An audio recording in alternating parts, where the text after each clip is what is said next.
vida espiritual. Ayúdanos, oh Dios, a poner también por obra el consejo de tu palabra. Que en este tiempo todo nuestro ser, el cuerpo, el alma y nuestro espíritu esté, Padre, compenetrado en ti. Y que sea el mover de tu espíritu trayendo libertad, trayendo misericordia, trayendo restauración a nuestras vidas. Te lo imploro, oh Dios, en el nombre de Cristo Jesús. Y te doy gracias, Padre, gracias, Hijo, y gracias, Espíritu Santo de Dios. Amén y amén. ¿Sí? Bien, vayamos a la Escritura. En el capítulo número 11 estamos del Evangelio según San Marcos, verso número 12 al 14. Hemos dado lectura. ¿Cuántos estuvieron el domingo anterior acá? Amén. Si analizábamos, entre otras enseñanzas, la entrada que tuvo Jesús a Jerusalén, y de ahí en adelante Jesús hizo algo que de pronto para la gente no fue tan agradable. Ingresó al templo, pero lo hizo para sacar a quienes del templo, a los que habían hecho un mercado dentro de su templo, dentro de la casa de Dios. La Biblia menciona como parte final, antes de adentrarnos a la lectura en sí mismo de esta noche, en el capítulo 11, verso 11, es decir, un versículo antes del texto que acabamos de leer. Y entró Jesús en Jerusalén y en el templo. Ya sabemos para qué entró en el templo. Y habiendo mirado alrededor todas las cosas, como ya anochecía, se fue luego de ese lugar. ¿Hacia dónde? Dice la Biblia. Hacia Betania, juntamente con ¿quiénes? Con los 12. Verso número 12, es decir, en la región de Betania como tal, dice la palabra del Señor: al día siguiente, cuando salieron de Betania, ¿qué pasó con Jesús?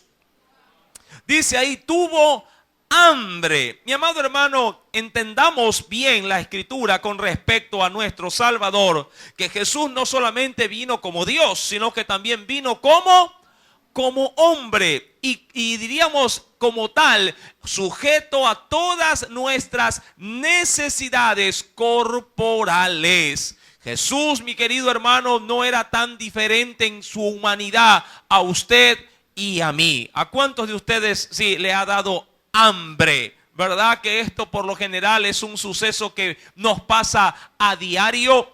Jesús tuvo obviamente en aquella mañana, luego de un largo trajinar, recordando que todo el día anterior había dado una gran caminata, también había entrado en Jerusalén, luego se había llegado al templo y había sacado a látigo a todos los que habían hecho un mercado de la casa del Señor. Ahora amanecido, dice el Señor en el versículo número 12, saliendo obviamente de Betania y rumbo obviamente a Jerusalén, tuvo hambre. Pero el Señor, mi querido hermano, yo diría conocedor de todas las cosas, aprovecha cada circunstancia, cada cosa, para poder dar una lección para los suyos, es decir, para nosotros, como lo fue en su debido momento para sus discípulos.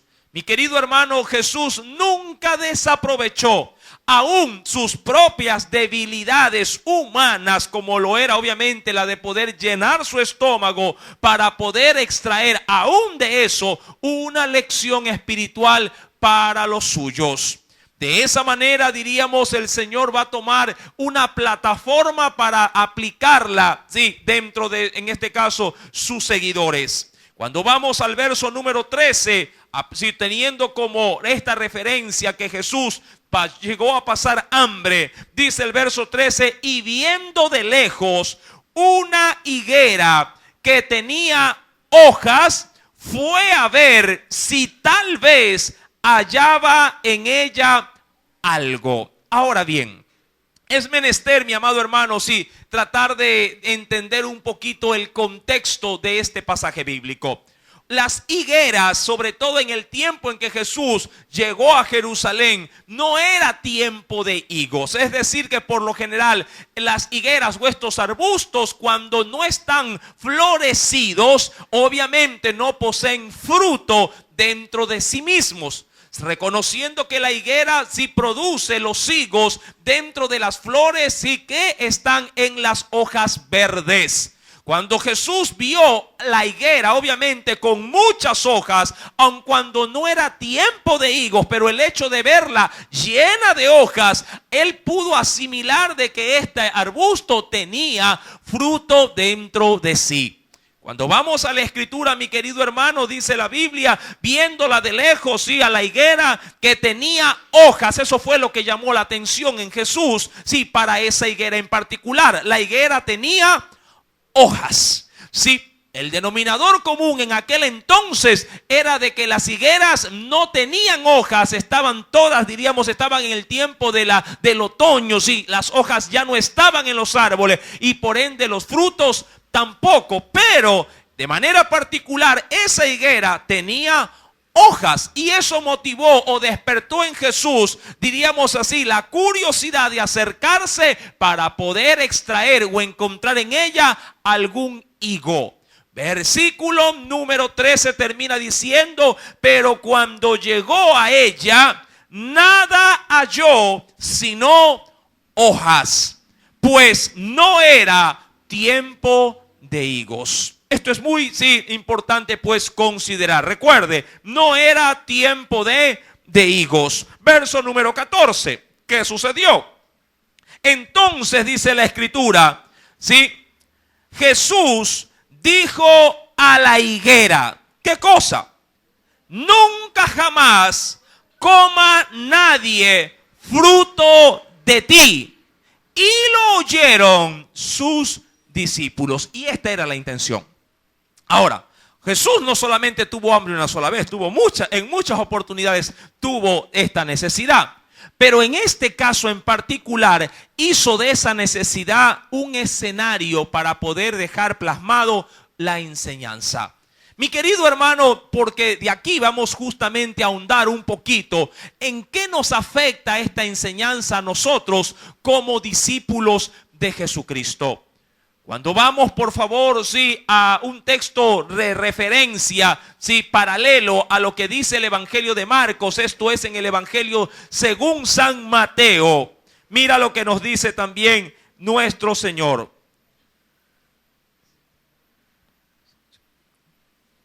Evangelio según San Mateo, capítulo número 21.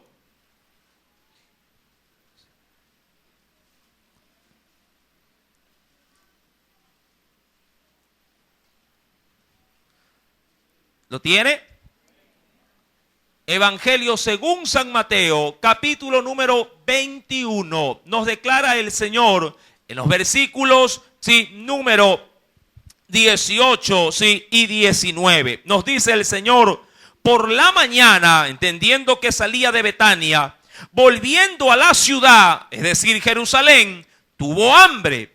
Y viendo una higuera cerca del camino, vino a ella y no halló nada en ella, sino, y aquí está la referencia, hojas solamente. Y le dijo, nunca jamás nazca de ti fruto. Y luego dice la Biblia, porque todo eso pasó en ese mismo día, y luego sí se secó la higuera. Cuando habla de luego, habla de que sucedió en la misma mañana. Mi amado hermano, obviamente este suceso llamó la atención a todos sus discípulos, es decir, a los 12 que estaban con Jesús. Ahora, ¿qué podríamos aprender de este suceso? Bueno, como primera lección, mi querido hermano, es que el Señor nos quiere siempre con fruto. Sí, no hay, diríamos así, un creyente, sí, que pudiera decirse que es seguidor de Jesús si no tiene en su vida fruto para poder, diríamos, saciar a su Señor. Quiero tomar como referencia, por favor, y acompáñeme al Evangelio según San Juan. Vayamos, por favor.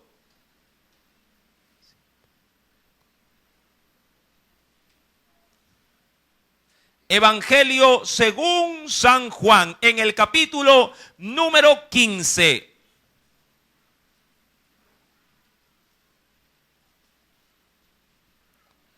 Evangelio según San Juan, capítulo número 15. Dentro de este pasaje, mi amado hermano, tenemos, sí, algunos diríamos datos muy importantes, sí, de lo que Jesús anhela y aspira siempre encontrar en sus discípulos. Dice el Señor, versículo, voy a leer desde el versículo número, sí, 1 en adelante. Dice el Señor: yo soy la vid verdadera y mi Padre es el labrador. Verso número 2, ¿lo podría leer?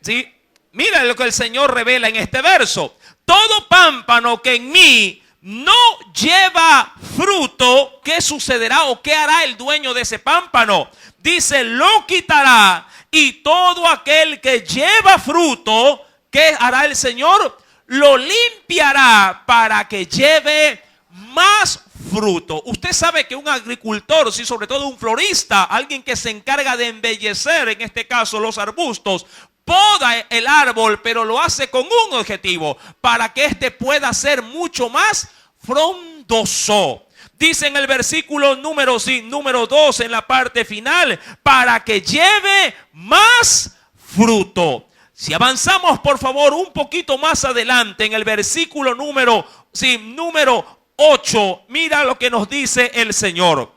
En esto es glorificado mi Padre. ¿En qué? En que llevéis mucho fruto y seáis, ¿qué cosa dice la Biblia? Y seáis así mis discípulos. Ahora, esto es algo importante, mi querido hermano y hermana. Si una característica para poder decir o para poder estar seguro en nosotros mismos y decirle al Señor que yo soy su discípulo, es que yo llevo mucho fruto, o en mi vida siempre hay fruto que Dios puede encontrar. Lo curioso de la higuera es que el Señor metió su mano a buscar o a rebuscar en ella, sí, pero no encontró absolutamente nada, aun cuando aparentemente la higuera estaba llena de hojas.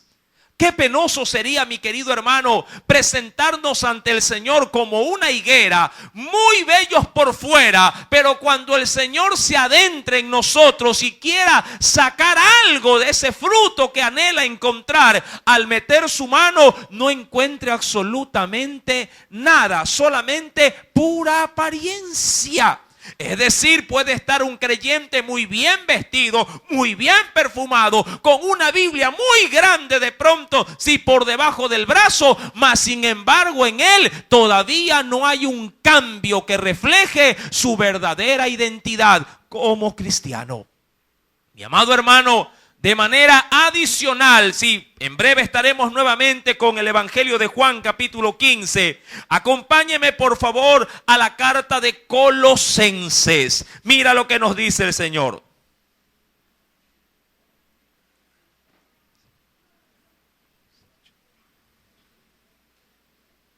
Libro de Colosenses.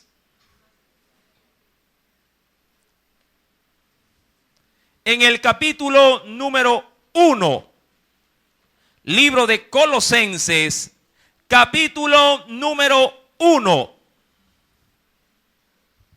nos dice, sí, el Señor. ¿Ya lo encontró? Versículo, sí, número 9 al 10. Por lo cual, también nosotros, desde el día que lo oímos, no cesamos de orar por vosotros, es decir, por la iglesia de Colosenses. Dice, y de pedir que seáis llenos de, dice aquí, del conocimiento de su voluntad en toda sabiduría e inteligencia espiritual. Ahora, esta primera parte por la cual Pablo oraba para la iglesia de Colosas es que la iglesia sea llena de, sí, del conocimiento de Dios. Pero ese conocimiento debe de manifestarse, mi amado hermano, sí, en la práctica. Mira lo que complementa el verso número 10. Para que andéis como es digno del Señor, agradándole en todo. Y mira qué dice ahí la palabra. Llevando, ¿qué cosa? Fruto en toda buena obra y creciendo en el conocimiento de Dios. Podríamos saber la Biblia desde el Génesis hasta el Apocalipsis. Podríamos inclusive, mi amado hermano, entender los enigmas de pronto bíblicos y discernir toda porción o todo pasaje de la Escritura. Pero si no hay fruto en nosotros de ese conocimiento, vana sería nuestra sabiduría. Cuando vemos por primera vez el evangelio proclamándose a los hombres allá en la nación de Israel, la primera condicionante para poder acercarse al trono y recibir al Mesías era llevar frutos dignos de arrepentimiento. Acompáñeme por favor, y veamos ese suceso. En el evangelio según San Lucas, vayamos por favor. Sí, en el evangelio de Lucas, en el capítulo número 3. Lucas, capítulo número 3.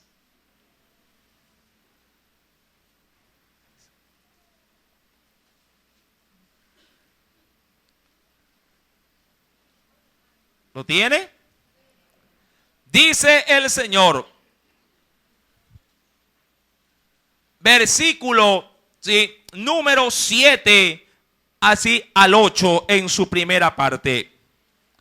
Y decía a las multitudes que salían para ser bautizadas por él: oh generación de víboras, ¿quién os enseñó a huir de la ira venidera? Verso 8. Haced pues frutos dignos ¿de qué?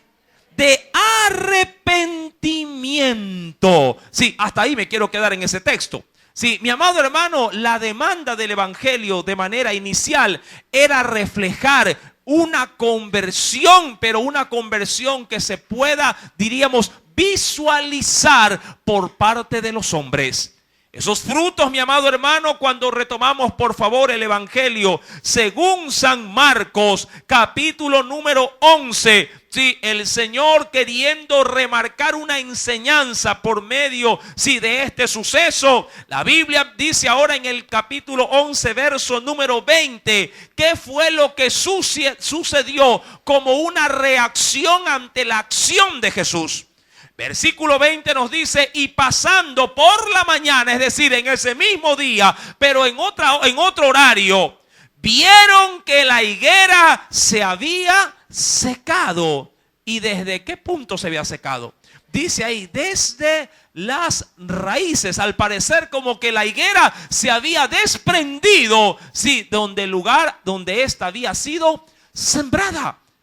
Y pasando por la mañana vieron que la higuera se había secado desde las raíces. Entonces Pedro, acercándose, le dijo: ¿a quién? A Jesús: Maestro, mira, la higuera que maldijiste se ha secado.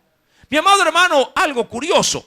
Jesús se acerca, recuerde esto, a la higuera en tiempo que no era de higos. Eso a mí también me da una gran advertencia. Y de hecho hemos analizado parábolas semejantes. Jesús o nuestro Señor es alguien que le encanta, mi amado hermano, ver fruto donde Él no ha sembrado. El Señor, diríamos así, como un mandamás, exige mucho más, de lo que nos está, en este caso, impuesto que hagamos. El Señor, mi querido hermano, recibe obviamente de manera asombrosa una pregunta por parte de Pedro al decirle: Maestro, mira la higuera que maldijiste, se ha secado. Se asombró de este suceso tan inesperado y tan, diríamos así, tan rápido. Versículo número 22. Respondiendo Jesús les dijo: tened fe en Dios. Porque de cierto os digo que cualquiera que dijere a este monte, quítate y échate en el mar, y no dudare en su corazón, sino creyere que será hecho lo que dice, lo que diga le será hecho. Y aquí quiero detenerme. Amado hermano, esto no es confesión positiva. Esto no es simplemente que yo diga algo y el Señor esté obligado a cumplirlo. Usted y yo sabemos por medio de otras enseñanzas bíblicas que el Señor sí oye nuestras oraciones y diríamos que las contesta favorablemente, pero bajo una condicionante, y usted la sabe. El Señor nos oye siempre y cuando pidamos conforme a su voluntad. Si me acompaña nuevamente, por favor, de manera rápida, sí, a la primera epístola del apóstol San Juan. Primera carta o epístola, sí, del apóstol Juan, capítulo número 5.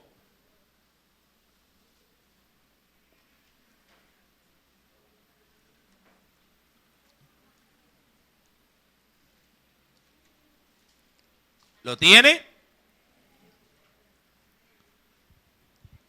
Versículo número 14. Nos dice el Señor. Primera carta del apóstol Juan, capítulo número 5, verso número 14. ¿Lo tiene? Nos dice el Señor. Y esta es la confianza que tenemos en Él, que si pedimos alguna cosa conforme a su voluntad, ¿qué sucede, mi querido hermano? Él nos oye. Verso 15. Y si sabemos que Él nos oye en cualquier cosa que pidamos, sabemos que tenemos las peticiones que le hayamos hecho. Esto no es pues entonces de decirle a una roca o a una peña, quítate y arráncate, y plántate en otro lado. Mi amado hermano, se cumpliría y se haría, claro que sí, siempre y cuando esa acción conlleve a hacer la voluntad de ¿quién? De Dios. Porque esto no es para nuestro, diríamos así, sensacionalismo. Esto no es para poder darle gloria al hombre, sino gloria al reino de los cielos. Cuando Jesús camina por el mar, lo hace, mi amado hermano, bajo la estricta voluntad de nuestro Dios. Cuando Jesús clama ante la tempestad, y la reprende y la exhorta y los mares se tranquilizan, esto sucede porque fue la voluntad de Dios. Cuando Jesús llamó a Lázaro de la tumba y éste salió, el mismo Jesús aclaró en su oración diciendo que esto ocurría para que la gloria de Dios se manifestara en medio de su pueblo.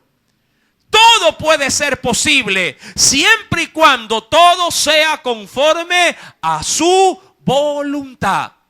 La fe, mi amado hermano, depositada en Cristo, se hace efectiva cuando viene avalada por la voluntad de nuestro Dios.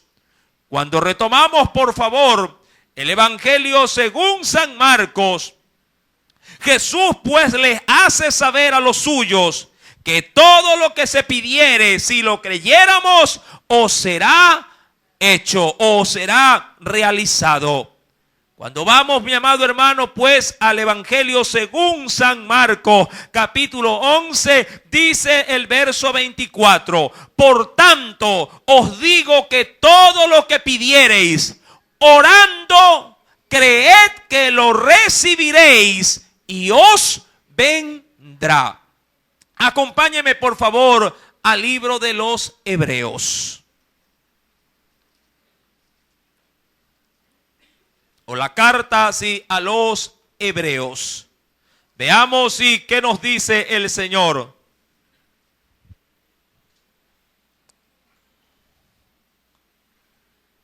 Libro de Hebreos, capítulo número 11. Hebreos capítulo número 11. Sí, el capítulo, muchos dicen el capítulo de la fe. ¿Lo tiene? Verso, sí, número 6. Dice el texto bíblico, pero sin fe es imposible agradar a Dios, porque es necesario que el que se acerca a Dios crea que le hay y que es galardonador de los que le buscan. La fe, mi amado hermano, sí, dicen por ahí muchos, mueve montañas. Mi querido hermano, la condicionante de Jesús para sus discípulos, recuerde, desprendiéndolo de esta acción de la maldición a una higuera, habría de remarcar la fe en medio de sus seguidores. Cuando vamos, por favor, a Marcos capítulo 11, dice en el verso 24, por tanto, es decir, como conclusión, os digo que todo lo que pidiereis, pero ojo, orando. ¿Por qué al Señor le agrada? Sí, que usted y yo le pidamos en oración, sobre todo bajo ese marco referencial, la oración, porque es bajo ese marco que es el Espíritu quien toma, en este caso, gobierno a la hora de poder levantar peticiones hacia el cielo. Es en la oración donde el Espíritu Santo puede manifestar, mi amado hermano, y guiarnos, como la misma palabra lo dice, a toda verdad. Es en la oración, mi amado hermano, donde el Espíritu Santo escudriña aún el corazón de Dios y nos hace saber qué es lo que se necesita para poder seguir adelante. Es orando, mi amado hermano, como usted una vez también lo escuchó en otra enseñanza, es la oración el único lenguaje que Dios atiende para con los hombres. Los hombres tenemos muchos dialectos o muchas formas de lenguaje.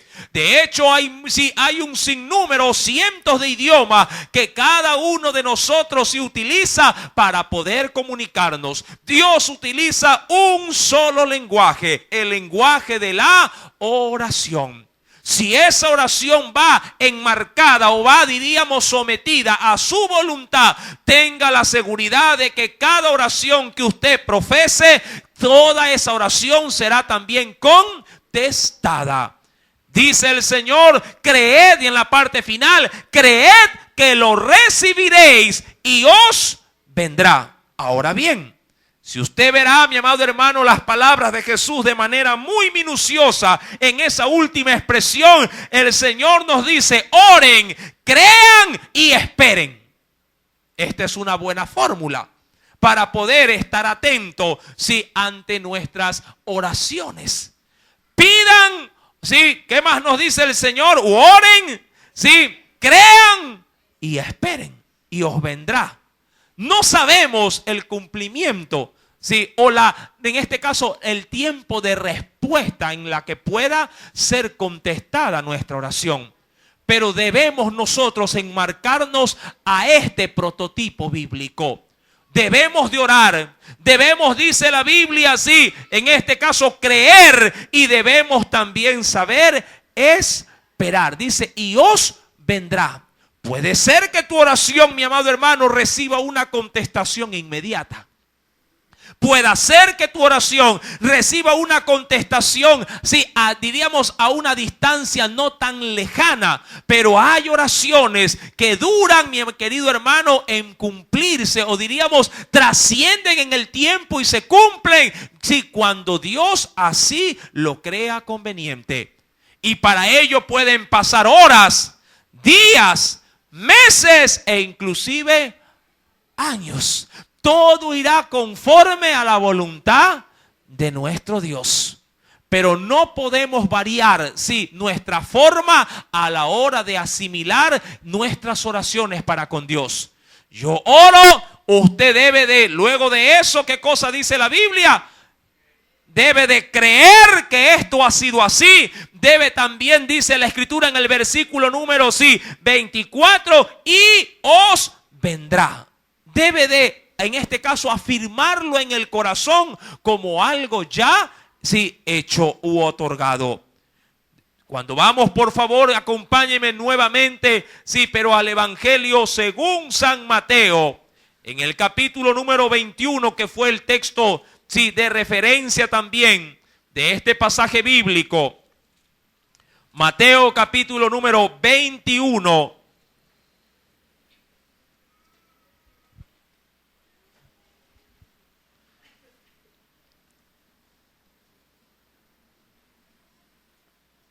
Versículo número 20. Mateo 21, verso 20. Viendo esto, los discípulos decían maravillados: ¿cómo es que se secó enseguida la higuera? Es decir, entendemos que la higuera se haya secado. Sí, pero ¿qué es lo que no podían entender? Que lo hizo de una manera tan rápida, tan acelerada. Entendemos que hay árboles que se secan, pero su tiempo para que estos puedan morir no es de la noche a la mañana. De hecho, un árbol puede llegar a morir en un transcurso de muchos años. Mi amado hermano, pero en el caso de la higuera, esto fue un suceso instantáneo. En el verso número 21 dice que Jesús les responde y les dice: de cierto os digo que si tuvierais fe y no dudareis, no solo haréis esto de la higuera, sino que si a este monte dijereis: quítate y échate en el mar, será hecho. Ahora, ¿habrán ellos experimentado un suceso instantáneo, es decir, un milagro tan acelerado, sí, en un abrir y cerrar de ojos, como para poder ellos corroborar las palabras de Jesús? Pues déjeme decirle que sí. Justamente fue Pedro un instrumento del poder de Dios al ver milagros instantáneos, porque sí, creyendo, así lo recibió. Acompáñeme, por favor, y veamos en el libro de Hechos de los Apóstoles. En el capítulo número 3, es este mismo Pedro quien, sí, asombrado, preguntándole a Jesús cómo esto sucedió de una manera tan violenta, tan rápida, sí, fue el que luego experimentó en su propia vida un milagro instantáneo. ¿Ya lo tiene? Veamos este ejemplo o esta referencia bíblica. Pedro y Juan subían juntos al templo a la hora novena, la hora de la oración. Verso número 2, léalo por favor.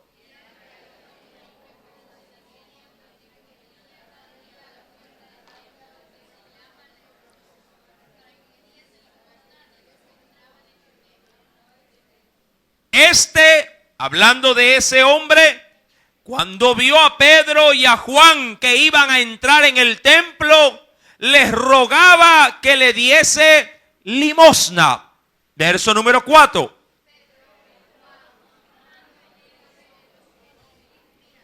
Ahora, qué importante el asunto. Mi amado hermano, muchos hombres con necesidad se paraban o se sentaban a las puertas, sí, del templo a pedir limosna. Pero en esa oportunidad o en esa ocasión, si algo, mi amado hermano, sí, se llevó a cabo en el corazón de Pedro en ese día. Algo, mi querido hermano, de manera diferente, sí, conturbó el corazón de Pedro, que lo hizo detenerse de entre muchos otros que pedían limosna. Sí, lo hizo de manera exclusiva con este hombre que estaba paralítico. A veces, mi amado hermano, no sé si usted ha sentido al igual que yo, cuando pasa frente a alguien en particular con necesidad, el Espíritu Santo le dice a su corazón: detente y háblale, o a su vez ora por él. ¿Cuántos han tenido experiencias similares a esta? Pueden haber muchos, de hecho, en necesidad por la calle, pero no en todos el Espíritu Santo le dice: detente y háblale de mí. ¿Verdad que es así? Solo aquellos que han podido, diríamos, parar su oído a la voz del Espíritu, lo hacen y no dudan, sí, a la hora de acercarse. Pedro, mi querido hermano, guiado obviamente por el Espíritu Santo, se detiene frente a este hombre que pedía limosna y era paralítico y le dice en el verso 4, sí, míranos. Entonces él, hablando de ese mendigo, les estuvo atento, pero ¿para qué? Esperando recibir, dice ahí, de ellos algo, alguna moneda. Verso número 6. Mas Pedro dijo, no tengo plata ni oro, pero lo que tengo te doy. En el nombre de Jesucristo de Nazaret, levántate y anda. Verso 7, puede leerlo conmigo. Y tomándole por la mano derecha, le levantó y al momento se le afirmaron los pies y tobillos, y saltando se puso en pie y anduvo y entró con ellos en el templo, andando y saltando y alabando a Dios. Vio un milagro este hombre mucho más maravilloso que el secar de una higuera. Por supuesto que sí. Fue un milagro, mi amado hermano, instantáneo. Pero ¿por qué ocurrió? Porque esto se realizó para que la gloria de Dios fuese manifestada en medio del templo. Mi amado hermano, milagros como estos, si bien es cierto, si en la actualidad son escasos, no digo que han desaparecido, se llevan a cabo cuando hay instrumentos que creen a Dios y se dejan guiar por el Espíritu. Cuando volvemos, por favor, sí, nuevamente para ir culminando esta enseñanza, en el Evangelio, sí, de Marcos, dice el Señor en el capítulo número 11, que todo lo que yo pidiere al Padre puede verse de alguna manera empañado por el pecado. ¿Cómo así? Mira lo que nos dice el verso 25. Y cuando estéis orando, ¿qué es lo que el Señor nos demanda? Perdonad si tenéis algo contra alguno. Ahora, algo curioso dentro de esta lectura bíblica. Sí, ¿por qué Jesús interpone esta condicionante? Sí, frente al suceso que había acontecido. Es porque Jesús sabe, mi amado hermano, al igual que nuestro Dios y el Espíritu, que el pecado puede hacer obstáculo o barrera en nuestras oraciones. De hecho, esto te tiraría abajo el fundamento de esa confesión positiva de simplemente declararlo para que el Señor me lo haga venir. Si yo estoy mal con mi prójimo, no importa si yo oro de la noche a la mañana o podría hacer todas las vigilias o todos los ayunos. Si estoy mal con mi prójimo, es un obstáculo para que mi oración no pueda ser oída. La Biblia nos advierte y nos dice, porque asumimos que el mensaje para los discípulos también lo es para nosotros. Cuando estéis orando, perdonad si tenéis algo contra alguno, para que también vuestro Padre que está en los cielos os perdone a vosotros vuestras ofensas. Diría cualquiera con buena sabiduría, si yo voy a orar a pedirle algo al Señor, debo de estar a cuenta, sí, con todo el mundo, para que mi Dios no solamente me conteste, sino que no tenga nada que recriminarme. Dice en el versículo número 26, porque si vosotros no perdonáis, tampoco vuestro Padre que está en los cielos os perdonará vuestras ofensas. ¿Por qué apareció el texto de la demanda? Es porque la oración debe de ir hacia Dios sin obstáculos. ¿Y qué obstáculo puede haber para mi oración de manera primordial? El pecado. Culmino, mi amado hermano, con lo que dice el Evangelio según San Mateo. Allá en el capítulo número 21, el texto que habíamos tomado, sí, como referencia.